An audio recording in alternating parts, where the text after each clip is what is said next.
И здравейте, приятели, в днешното клипче, както виждате, да взел съм си телефона и ще звъним на непознати номера и то страшни от Google. Така че, нека започваме и да видим какво ще ни отговорят. Така, първият номер е 088873458933. Така, звъним. Кажи бе, Ивайло.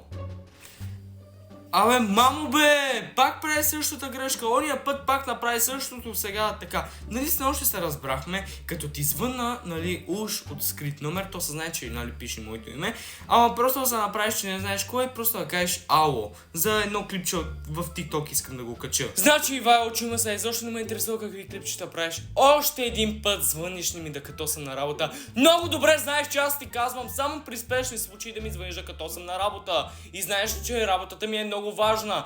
Звъниш ли ми още един път така за някакви твоите ненормални неща, ти казвам, че няма да имаш пръсти, с които да ми напишеш номера, разбрали ма? Айде! Ляй да спиш за обяд!